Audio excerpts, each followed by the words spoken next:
Hey guys, it's Oluchi for Ways Breakfast. Thanks for always tuning in. Our research has shown that you're probably not subscribed to our channel. What are you waiting for? Make sure you hit that subscribe button below so you never miss out on our latest content and stay in the loop with all things Ways. If the channel grows, it means more great content for you guys. So hit that subscribe button now. Nigeria, by extension Africa, battles a growing youthful population and with little or no meaningful engagement leaves a ticking time bomb on our hands. We are a blessed continent with great wealth, both in people and material. Our focus on Ways remains driving conversations that affects us all. Topics in the news, social concerns, politics, leadership, governance, empowerment, resource management, conflict management, finance, SME sustainability, technological innovation, food security, health, education, brain drain, our well-being, citizenship, and much more. Our goal is to continuously drive these conversations, keep them burning at the table to effect a positive change, both for our nation and continent. Ways, what are you saying, has a secret ingredient that completes the conversation every single episode, and that ingredient is you. Our past conversations shaped our yesterday. To shape our tomorrow, we must keep talking. So, I want to hear you. Be a part of our live conversations Mondays through Fridays. And let's all have our say.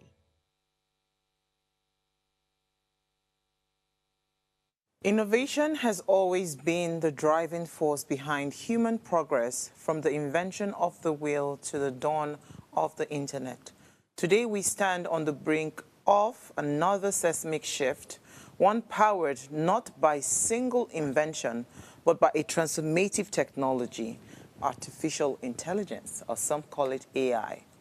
Once the domain of science friction, AI is now the deeply embedded in our daily lives, slightly reshaping industries, redefining businesses and business models, and reimagining the way we solve problems. The impact of AI is not limited to any one sector. It spans healthcare, finance, education, manufacturing, creative arts, pushing the boundaries of what was previously thought possible. Machines that learn, adapt, and improve are enabling breakthrough in drug discovery, streamlining supply chains, customizing learning experiences, and even generating original content. In this discussion, we will explore how AI is fundamentally changing the game of innovation, unlocking new possibilities, reshaping how we think about creativity and problem solving, and challenging us to rethink the future we are collectively building. It's another beautiful episode on your favorite primetime show, Ways. My name remains Osayiwa Mesale. As you can tell, I'm a newbie in this AI conversation. But yes, we have to have these conversations because we need to position ourselves for the future. So the topic for the day is the future of innovation, and we're asking how AI is changing the game. And we have our guest with us, Chioma Omolaye. She is a machine learning engineer. She's a STEM educator. And I mean, you're just going to love her. And she'll be joining me much later. But remember, Ways is all about you. You are the wine. What are you saying? So be a part of the conversation every single day. Add your voice to the discussion. You can head onto our YouTube channel. It's at Official Upgrade TV. Hit the subscribe button. Like, share, and invite your families and friends to watch and follow the conversation. Now, let me allow you to ponder on my quote for the day, as always. AI is the defining technology of our time.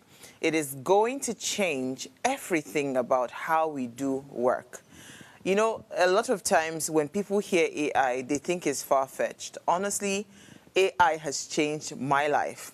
I remember so many a while back, before I embraced ChatGPT and DeepSeek, I would struggle with trying to put proposals together because sometimes my job requires, like, I am churning out all kinds of proposals every minute, every second. But these days, my life is really easy, and, yours can be easy too if you just understand what it is about. So we'll delve into the conversation on innovation and how AI is going to be changing how we do things much later. But first, I want to run off on a break. When I come back, I'll just run through what I found in the news. So my news interest, I'll share with you today. Stay with me.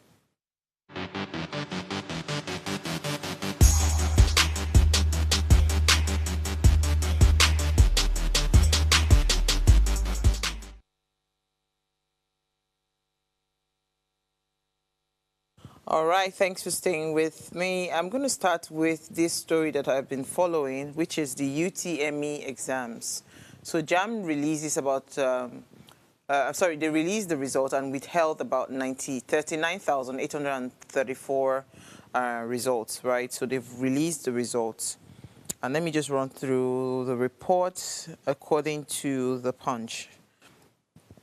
The Joint Matriculation and Admissions and Matriculation Board on Friday announced the release of the 2025 Unified Tertiary Matriculation Examination results, with results of about 39,834 candidates being withheld.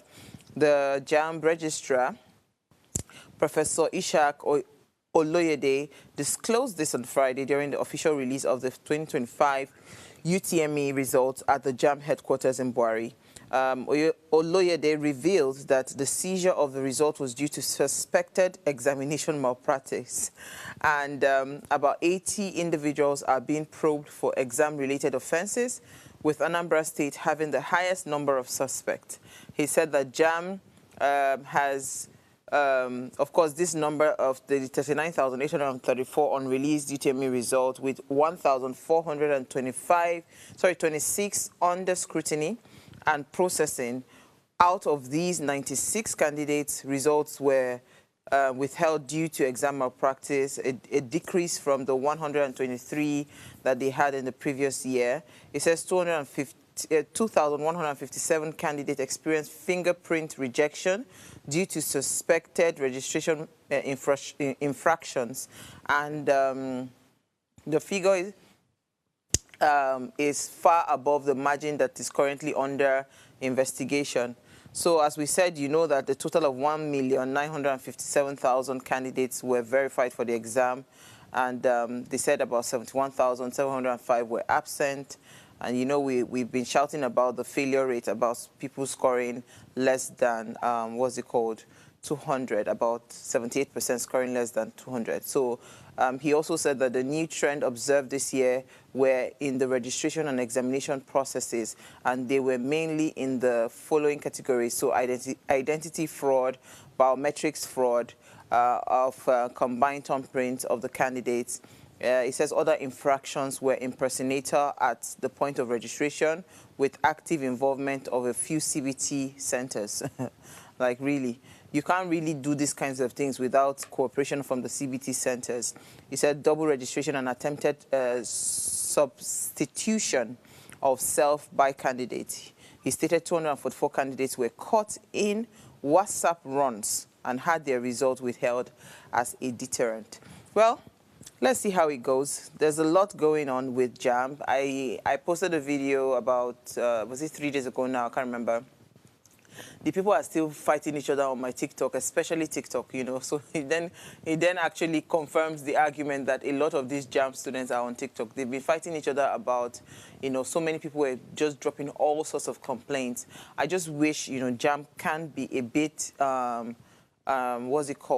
be a bit honest with their processes, right? I said it when I had the conversation about JAM. What is the quality control measure that is in place?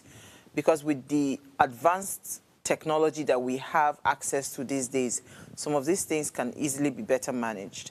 I'll move on to my next story. Mercy Chinwo's ex-manager, Easy T, gets 20 million bail over the fraud case.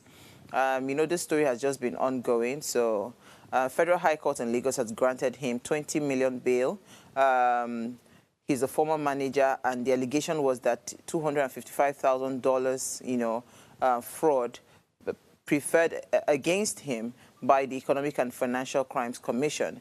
The justice, in a ruling on today, said that the bail must be backed by one shorty resident in Lagos who owns property worth the bail sum, and the judge had on Wednesday released Easy to his lawyer after his arraignment and gave him 72 hours within which he must meet some of these bail conditions that have been given to him. A 14-count charge against Easy for alleged fraudulent conversation, but amended the charge to a 7-count charge bordering on engaging in foreign exchange transaction without a license. Can you imagine? This country. All right. EFCC's prosecution counsel Bilikis told the court that in June of 2023, the defendant, without being an authorized foreign exchange dealer appointed by CBN, negotiated a foreign exchange transaction worth $52,895 with one Mr. Oladotun. According to EFCC, the offense committed contravened Section 5 and 29, subsection 1C of the Foreign Exchange Act. I think it says this is around Monitoring and Malicious Provision Act, Law of the Federation of Nigeria 2024, and are punishable under the Section 29, subsection 2 of the same Act. However, Easy pleaded not guilty. It is well. We move on to the next story. I think EFCC, people have been having concerns lately how you guys are just, I don't know, you first of all arrest, they not look for, because what he was arrested for was completely far from this, but hey, it's the news. My job is to just read it to you. I'll take a final story. It says, concerns mount over disbursement of El Rufai's $350 million World Bank loan in Kaduna.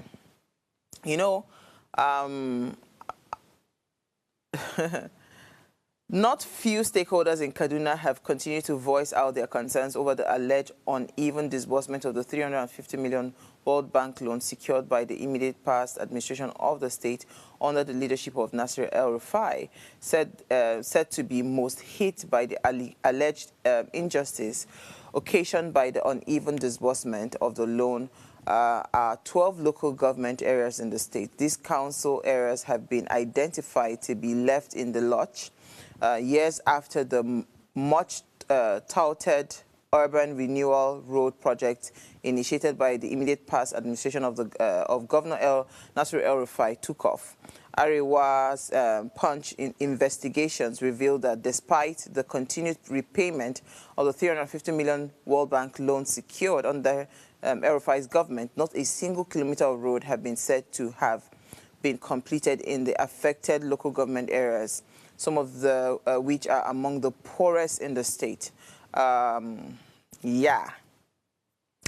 Field investigations and corroborated testimonies from community leaders and government insiders point a widespread neglect in areas such as Birnin-Gwari, Giwa, Ikara, Jaba, Kagako, Kajuru, Kauru, Kudan, Makarifi, Sanga, Zoba, and Zango Kataf. So, yeah, I think they should Achuku local government too, because that local government has not seen any form of government, government hand.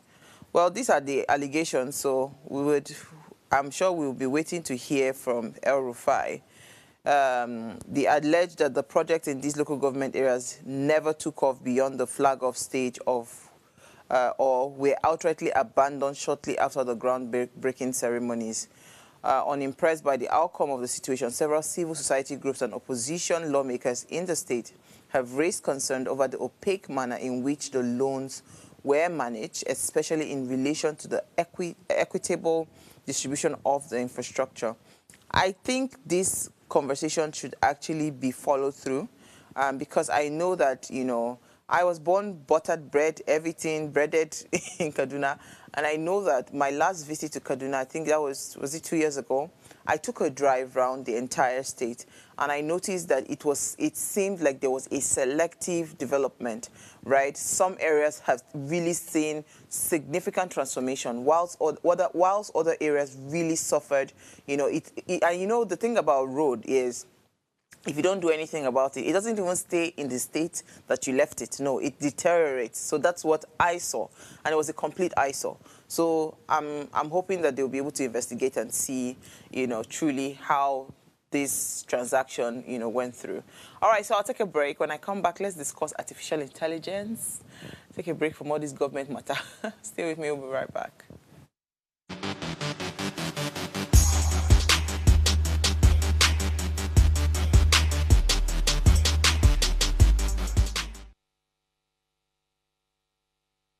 Life is made up of moments, some that fill us with joy, others that test our strength. Welcome to Heartlines. This is our space to explore the highs and lows of human connection, the love, the heartbreak, and resilience that shapes our life. From relationships to friendships, parenting to partnerships, and so much more. Every week, we share stories and conversations that define us, navigating love, separations, the struggles of parenting, dealing with anxiety and managing the pressures and stress of life. Real conversations that bring us closer, helping us heal, grow, and connect. So join me Mondays through Fridays at 10 p.m. for Heartlines, the show where we connect hearts, have real conversations with real people, one story at a time.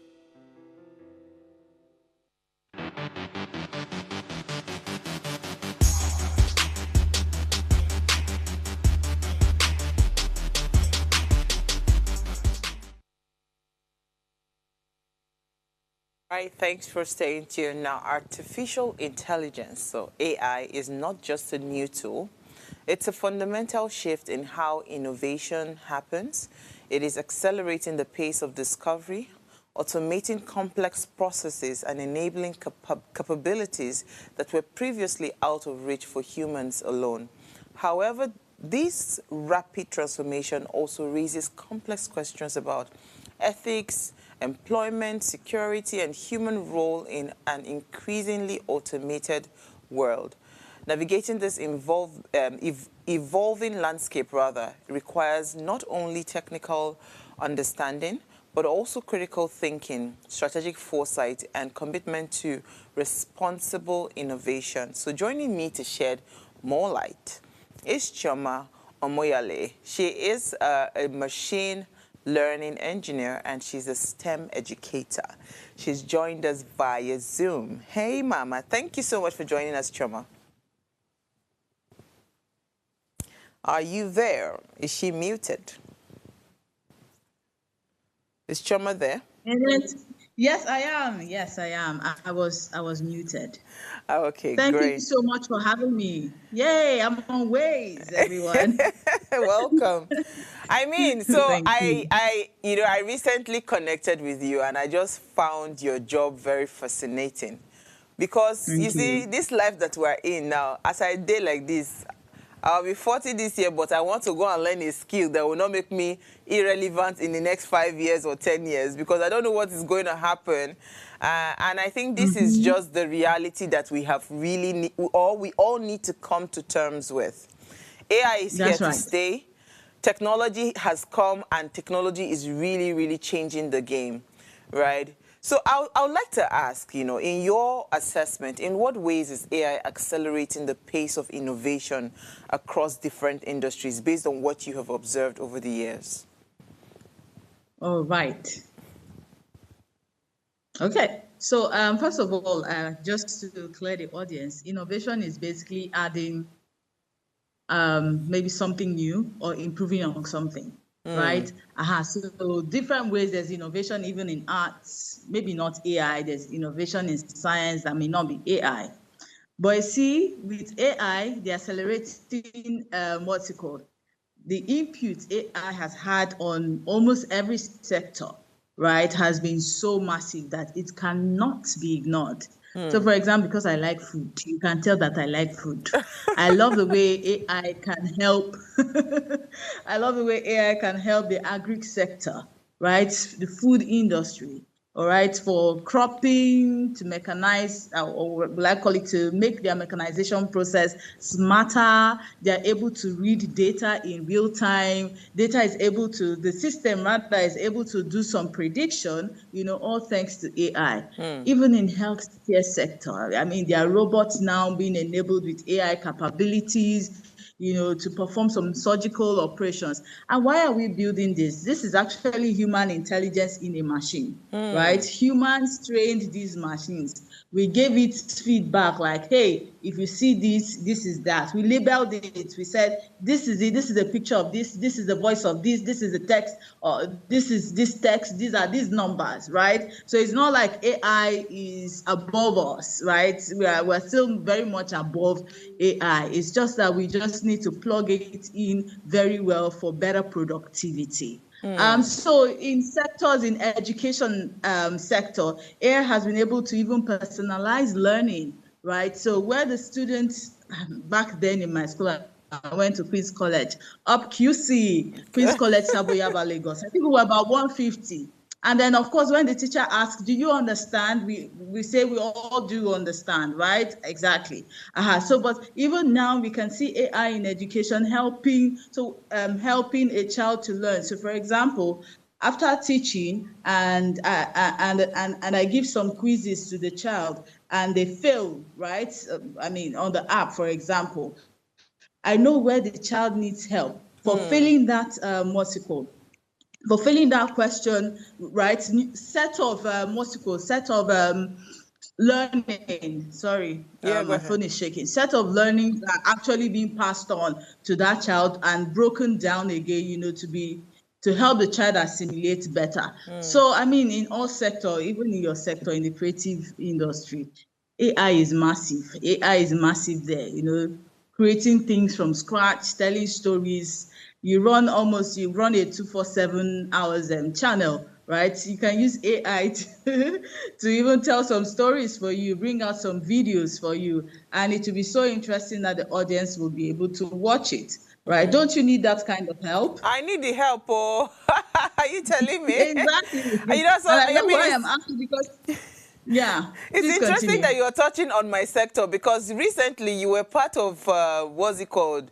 You were the Oh, brain yes, behind make all the nation. robots that we saw in Make Mation, the movie, right? I mean, all those brilliant robots. I say, correct. So it was more Yeah, exciting when you told me, oh, you were behind it and you are a woman. So it just made me really excited. But, thank you. speaking of our industry, right?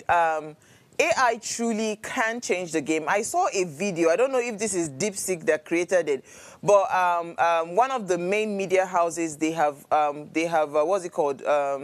Created news anchors, AI-generated news anchors that what they're saying is that those news anchors will be the one to read the news and all of that. But you see, AI seems to be. I was one of those people that I was kind of like very, I didn't want, because I didn't understand it, so I didn't want to touch it. But when I had my sisters, because my sisters are more, receptive to things like this. Oh, I tried this. You're always struggling with this. Try this, try this. One day I just said, you know what, let me even try it. I thought it was complicated, And by the time I tried it, I said, wow, this thing is just giving me, once you're able to put a right command, it gives you really, really nice, what's it called, responses. And it just kind of helps me. And in creativity, sometimes you might have those mental blocks, right? You are just stuck. So that ability to have a support system like a ChatGPT or maybe like a, what's it called, a DeepSeek to just help you, So now these days, I just tell them my idea as it is in my head. Help me put it together and let it make sense, And now it's making it easy. So speaking about our sector, right? What are the possibilities of how we truly can explore AI? On one hand, I've always argued that we have a very huge population of underskilled, would I say, underskilled, unemployed, and unemployable young population. They are quite a lot.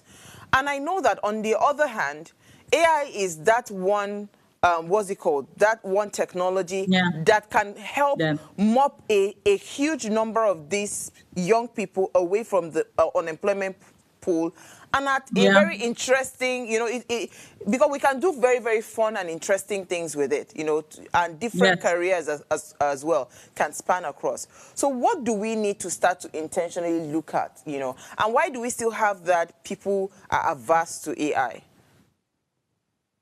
Okay, okay, if I get your question and let me answer, let me try to answer.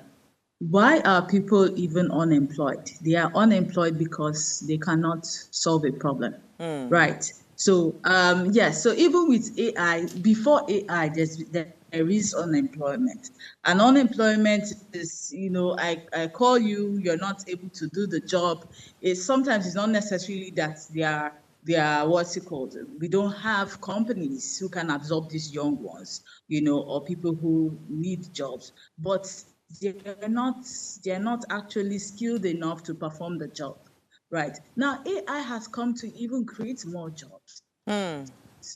Even AI prompting, you see that thing that you do that you say you ask ChatGPT, that prompting is a skill, right? They can employ in a company for being a great prompter, right? That will immediately get the videos out, immediately you know what to ask, you know what to query. It's like a database engineer writing SQL to bring out data from the server or from an app, okay, so that he or she can be able to clean it and all that. That's even the first stage. You know, so there are things like data annotation. Are you able to label what you call the images or text or whatever, you know, properly? These are even very manual, you know, manual jobs, you know, in AI that some of these our unemployed youth can take without writing a single line of code, right? So, so I think sometimes it's a bit unfair when I hear that AI somehow is taking people's jobs. It's just basically, I think that is a lie. Okay, I think people don't want to upskill themselves.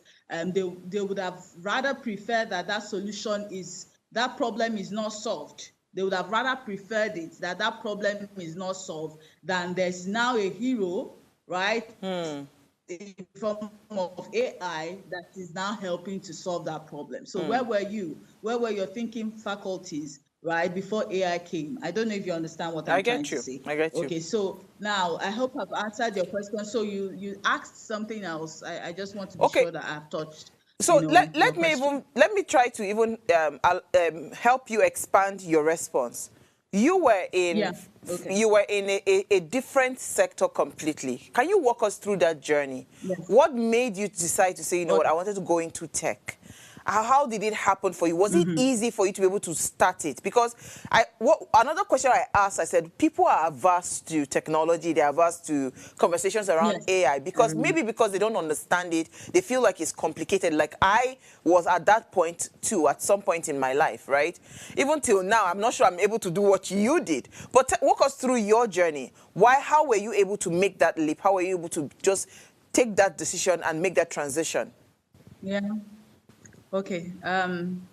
Okay. So going back memory lane, I used to be in media and advertising, right? I used to be in media and advertising, and so of course in media and advertising we work with a lot of data. Okay, but we are the end users, right? And so sometimes when you look at this data, some of them, and I probe it, and I feel that something is wrong. And then when you ask the research tool, they give you their own answer, right? And so for me, I wanted to know what is happening at the back end, right? I wanted to know what is happening at the back end so that I can be sure that, you know, what I'm seeing on the front end as a user, and why is it throwing these numbers that, you know, this is better than this station or this is better than that, you know, why is it throwing such numbers that can be arguable, right? And aside from that, I also looked at the time of delivery, right, in which the first research will come and then the second research will come maybe after 3 months. Meanwhile, these things can be collated real time, okay? And because if it begins then to be collated real time, we can then have some real time predictions. So I started reading. I heard about big data, right? And of course, you need big data technology to crunch big data. So, for example, telecom customers are more than 1 million people. Bank customers are more than 1 million. But your Excel sheet would only analyze like 900 and something thousand rows, right? And so when you hear about the what's it called, the velocity, the speed with which what's it called, data comes in, the speed. So, for example, everybody is using their app, banking app to do something, right? Someone is either sending money or is either trying to check balance, or they are using ATM, at the ATM machine or POS. The data person at the back end is receiving all manner of data. So some are using internet, okay, some are using another type of app, to do transfers and all that, or to get their money in. Okay, so that's humongous data, the volume, the velocity, and the variety. There are four. I can't remember the four V's. I've forgotten the fourth one. All right, so that characterizes big data. And if we are not fast enough, these things sit on our server. And sometimes we just say, or the cloud, let's just delete, let's delete. Meanwhile, that data, we can actually make something out of it. Okay, so that's part of, not to talk too much, that's part of actually what drove my interest, to embrace big data technology. And I saw that it's machine learning and AI, because machine learning is actually a subset of AI that uses algorithms. Algorithms is just the word, set of rules, statistical rules and models, okay? They use algorithms to be able to detect patterns and actually make prediction. So, for example, banks have lost a humongous amount of money to fraudsters, okay? And so how are you able to leverage on the pattern which fraudsters had used before to defraud people, right? You feed it into an ML system, all right, so that when it sees that the system sees that pattern, it's able to then predict or stop that transaction. Okay, this and more is actually possible, with AI. Yeah. I don't know if you're still there. Yeah, I don't I'm want with to be you, too man. Because the thing is, you are just making it so interesting. So you are, from what I see now, you are someone that actually loves data. Yes. So you are a lover of data. So that was why it was easy for you to just, I like this and I want to go into it. Yes, please. I love data. I love to solve problems, using insights, whether you call it data or market insights, and more deep insights. So yeah. That's interesting. That's it. And when it was time for you everyone to should then love make data. that leap, right? Was it a tough thing, or it was something you just had to be on your phone in your house, That's a part. That's the part no, it wasn't, because while I was still working, I was still attending some data conferences, AI conferences, just to be sure that I want to make that leap. I was able to find a mentor. Finally, I made the leap, because it's actually then with what I wanted to do, but anyone can make that leap now, right? With what I wanted to do, I wanted to really crunch, I wanted to write codes. And I have BSc marketing.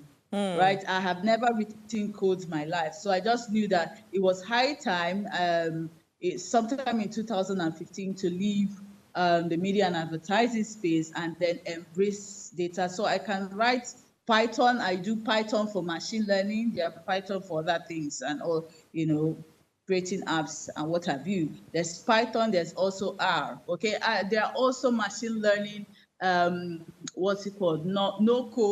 No code platforms. All you just need to do is import your data, and is able to show you the clusters, is able to tell you, to give you predictions just like that. You just need to know how to move your mouse and know what to click on, and then voila, you have it. So yeah. I was just going to say that but it's like you need a special kind of brain to be able to do what it is that you're doing. No.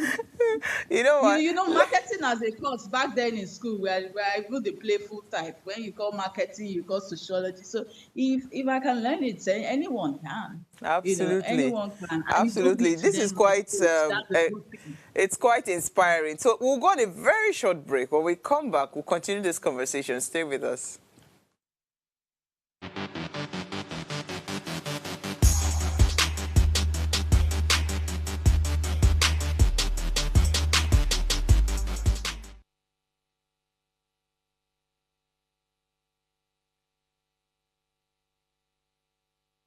Thanks for staying tuned. I mean, I don't know about you, but I'm having a great conversation. We're discussing the future of innovation, and we're exploring how AI is changing the game.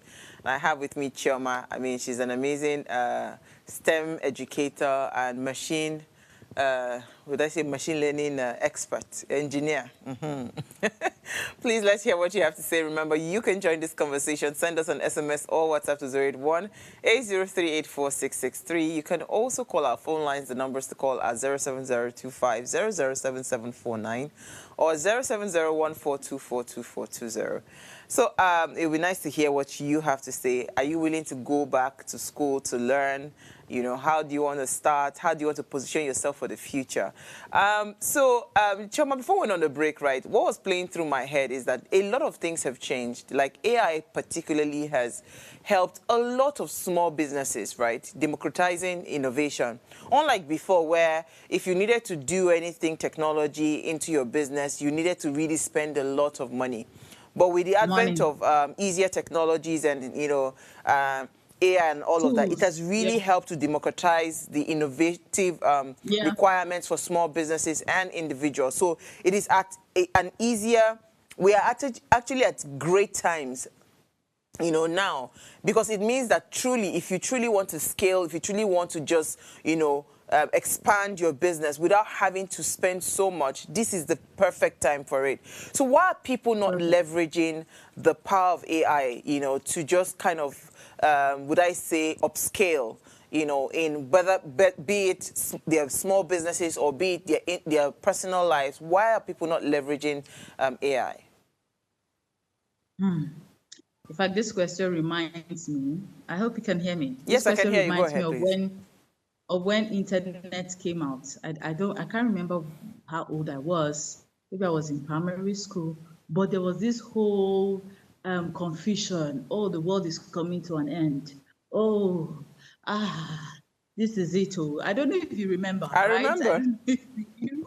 It was so much that, you know, we gave it all sorts of interpretation. Oh, nothing is secret anymore. The person in this place will be seeing the person in that place. Oh my God, they said it. Oh, it's written. Oh, that is, you know. So I think some people are still ignorant, and you fought it. Some people would even say to me that, oh, their creativity, they don't want AI to take away their creativity, right? But when you have a lot to do, when you have a lot to churn out, look at the creative space now. You have to be in the face of people every time, right? So how much, unless if you don't want to have rest, how much of,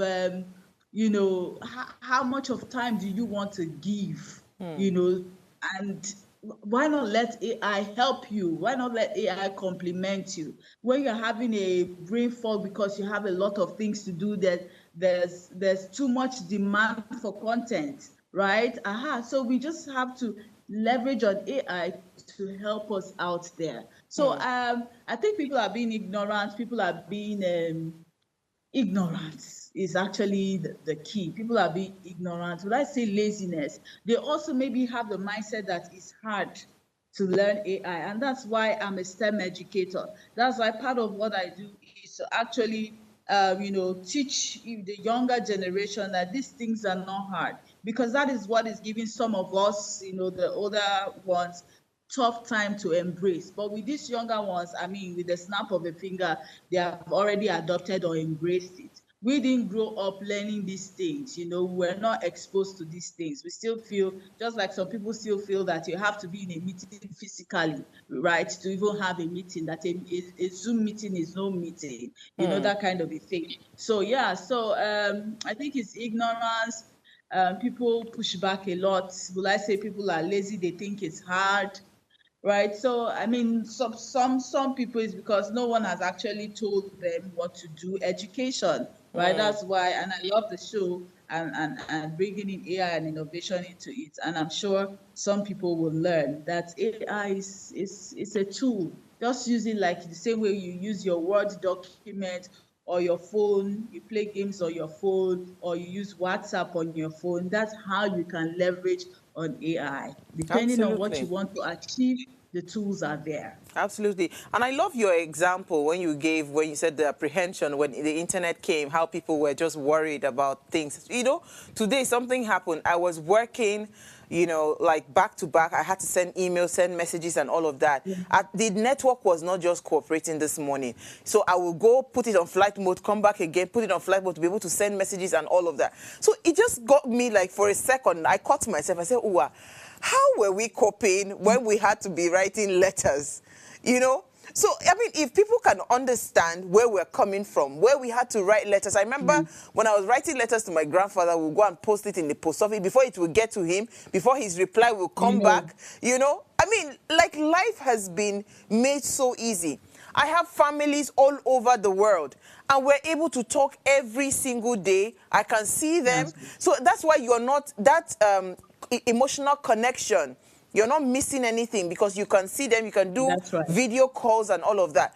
That is technology. That is somebody that sat down and said, you know what, life can be easier if people are able to communicate better with their families, even if they're far away. This is possible today because we have a technology like Zoom that can have you on that far end talk to me here, right? So it's the same way that AI should be seen, you know, as a tool. You know, it's just helping you to get a lot more efficient. And yet people still are just, you know, they are averse to embracing it. But let me ask a question. Do you ever think that AI can surpass human intelligence in any area, right? Do you ever think we'll get to that point? Because I think that is one of the biggest fear people have, you know? AI is coming to take our jobs and all. Do you ever think that? Because I still feel like for AI to work effectively, you need human beings to put in the right command. You said something.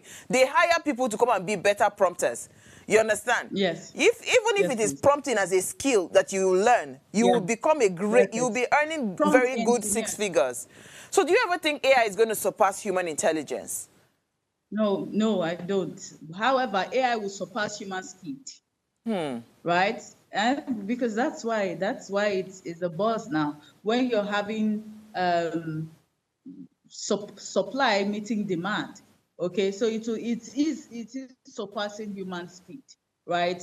So just imagine that what we're talking about is being translated. Machine language translation is another function of AI under natural language processing, NLP. Okay, so just imagine that there's someone that is interpreting in French. It will take some time, but with this, with what is going on right now between us, you can just be seeing the translations. As I'm talking, it's translating it in maybe Yoruba or Igbo or Hausa or other foreign languages. So it's the speed. For me, AI is the speed, but you see that intelligence in AI, humans gave it to it. Wow. Yeah, humans gave it to it. Yes, humans gave it. All the mathematical, statistical models, they were done by geniuses. Yes, they were actually done by geniuses. So they are also humans, even though there might not be enough of those geniuses in the world, right? But they are humans. So yeah, it's just the speed, not fantastic. I like the way you're helping me break it down. So I was going to ask you, because I saw a video, Choma, I think it was in Korea. They said that they were going to adapt AI into classrooms from the age of 6, right? They want their students to start learning artificial intelligence from the age of 6. So every school is mandated now to start to teach, you know, artificial intelligence. I think it's in Korea, you know, because I remember doing a video and posting it on my social media handle. And I'm saying that see where the world is going in terms of education and see where we are, right? So, you know, this now begs the question on how can government, right, and organizations begin to intentionally, you understand, help us? Because you see, AI is supposed to be that tool that if before it was going to take us 100 years to get to where the US is, to get to where China is, to get to where Singapore is, AI is supposed to be, generally technology is supposed to be that tool that would help us. Do you call it leapfrog? What, you know, let me start to use people's terminology. To just move, you understand?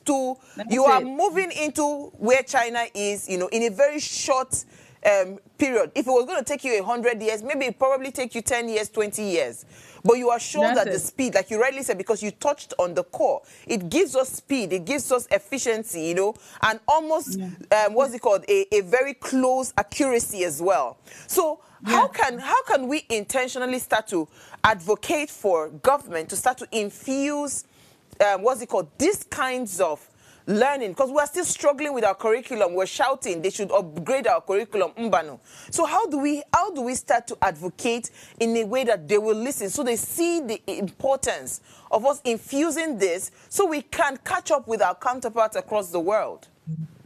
Yeah, thank you very much. And that's actually part of the core of what I do, all right, is to ensure that STEM education. What you just asked now is, you know, STEM education, because STEM education is not just about science, technology, engineering, and mathematics, but actually a combination of two or more of the alphabets in the acronym STEM to deepen a child's understanding in a particular subject area. That's one.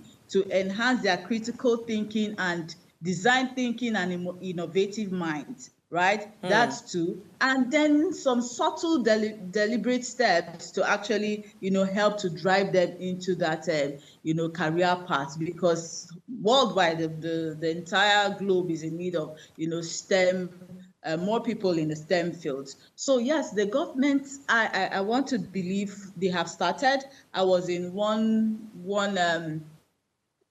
gathering, you understand, 2 years ago, was it 2 years ago, I want to believe. So they've started a lot of schools now, both private, government. There are lots of interventions. There are competitions, robotics, STEM competitions going on right now. So I will tell you that it is ongoing, right? But the speed is not yet there. We haven't circulated around Nigeria. So the digital divide, that's what I want to say now, is still very wide. And we need to close it, you know, by having more people in that space and more government intervention, you know, to go into those kind of things often. Yeah. Let's come back to the movie Make Mention. Because it was you know that kind of a movie, you know is a risk, right? Especially if you are, if your target is that you want to make money from that movie, it's a big risk. You know, it's a big risk because you know, I've argued with some of my filmmakers friends that why when I know they do film, we go help our thinking and expand our mind. They say, nah, Nigeria is what we want. We want to see love. We want to see this. We don't want to see, you know. But there was a beautiful thing around that film, you know, how, first of all, they talked on the education of the girl child, especially in the STEM education of the girl child. They also talked about the possibilities of what technology can do with our educational system. What made you accept to be part of that film? You know, what was it for you? What was the core for you that made you say, you know what, I need to be part of this project? Thank you very much. It's an emotional moment for me because the movie has been 2 to 3 years, you know, ongoing. And so when the visionaire, the producer and executive producer, Dr. Toyosi Akerele Ogunsiji, you know, she gave me a call and we spoke for hours. We spoke for hours on the phone the first time. You know, I was recommended by someone, you know, to her, you know, and so when she gave me the lowdown and we started talking and talking even beyond the script, it was about passion for her. It was about passion. And so that same passion, she translated it to not just me, to everyone, every crew member, from the director to the makeup to the welfare, you know, everyone just felt that passion that we need to produce something that will break it down to Africans, you know, how we can leverage on AI, how AI can help us, how, you know, how we also need to, you know, I don't want to say the movie because it's still in the cinema. You all need to go watch it, right? So I mean, it's a lot. And playing the part of the technical arts director, I work closely with Amos Salmis, the director himself, you know, and his crew, you know, to ensure believability or the STEM resources. Sometimes I'll write codes with my team. We'll write codes that will make the robots move, and all of that. There were inventions in that movie. There were inventions. Young ones invented things, and you all need to, because I used to say that when you go to watch Make Sure, your innovative mind will open. Right? By the time you hear during the hackathon, the pitch and the ideathon or the makeathon, right? By the time you hear ideas brewing from these young minds, even though yes, it's acting, right? But it's happening even in real world. There are young minds who are innovators who have already embraced this space that is unbelievable what they have built, to help this economy. It's just that they need funds. All right. So yeah. So Make Mission is a good movie. Thank you for calling it out. So please go watch it. Please let them go and watch it too. So let me ask a question from Mr. Ajax. I think that's his name. He says, wonderful show, by the way. But I have a question. As AI takes over more human tasks, how can people in traditional jobs stay relevant without being replaced? Does it mean that everyone has to learn tech? Okay, Ochoma, over to you. He asked a question. It's just like saying stop learning. Right? Those traditional jobs is like saying stop upgrading yourself, stop learning. Okay, so remember typewriter, and now we have your laptop and your keyboard, right? How would you now, be saying, this technology has come to take away my job? And it's just a simple leap that you just need to make. You're a graphics designer. There's now AI now that does graphics. Be the prompter. I would employ you as a prompter because, one, you already understand graphics, right? You understand graphics. So you even know when AI, maybe when it gives you something wrong, if it does, and you know how to, circumvent it or ask the right questions because you have domain knowledge, right? So, it just helps to put the crown on your head that you're the king of your field. That's just, what AI helps, so I think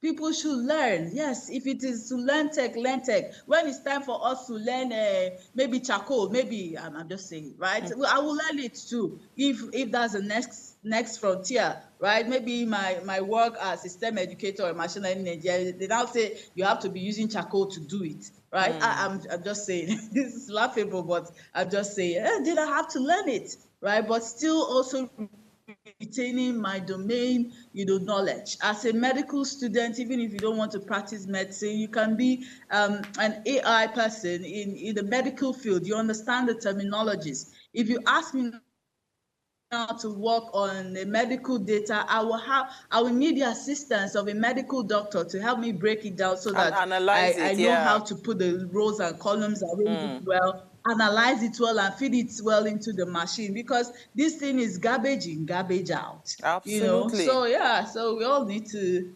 learn. Absolutely. And I'm going to be happy to come and be a student because I want to learn. Let me not be left behind.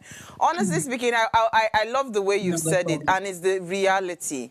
In fairness, and to your question, Mr. Ajax, the truth is to stay relevant, you must find a way. I have found something amazing that I'm doing within the creatives. I've not left media. I'm still inside media, but I'm now infusing technology. I'm now infusing AI. I'm infusing all of these innovative, tools available into media, so that whether come rain, come sunshine, I will still be relevant in the future. And I know AI does not stop at one sector. It cuts across all sectors, even down to sewing of clothes. Even down to sewing of clothes. Yes. There are technologies now that you can use to get the exact, body shape or whatever it. There are too many tools available. You just need to have an open mind to want to even exploit. Then you will start to intentionally find them. I hope that helped you. Choma, do you have one final thing to say to my people before we wrap up? Thank you so much. In fact, technology and innovation is will I call it, one of the last opportunities for us as a nation to become creators, to become, will I say, manufacturers, right? We can, yeah, so if it's physical things like sober, we'll call them manufacturer. But if in the AI space, I just hope you understand what I mean. Maybe creators, inventors, Yeah. innovators. We can churn out products, right? That's the entire globe and is fetching the country huge amount of money the same way oil would fetch us. It's our own opportunity. I don't know if it's the last, right? I don't want to think about it as the last. So we need a lot of, just the same way we're screaming that let the youth join agriculture or farming. That's the same way we also need to scream that we should all embrace technology, and AI so that it will help us earn some forex. Absolutely.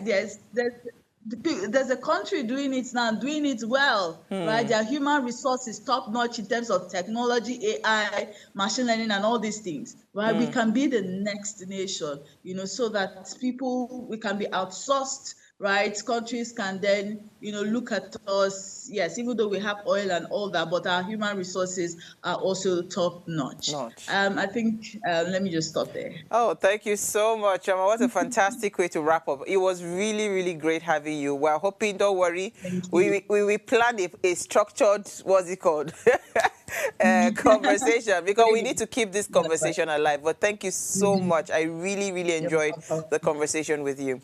All right, so while the future of AI offers tremendous potential for progress and societal benefit, it also requires careful consideration of its ethical, social, and economic implications. So by fostering a responsible and inclusive approach to AI development, we can harness its power for the greater good, ensuring that it enhances human life rather than complicates or undermines it. So thank you again for watching. Please keep sharing the links, subscribe to our YouTube channel, like, share, follow us, and continue to comment. If you missed our quote for the day, it says, AI is the defining technology of our time. It's going to change everything about how we do work. I'll see you guys Monday, fresh at 8 p.m. Enjoy your weekend and the rest of your evening. Nigeria, by extension Africa, battles a growing youthful population, and with little or no meaningful engagement, lives a ticking time bomb on our hands. We are a blessed continent with great wealth, both in people and material. Our focus on ways remains driving conversations that affects us all.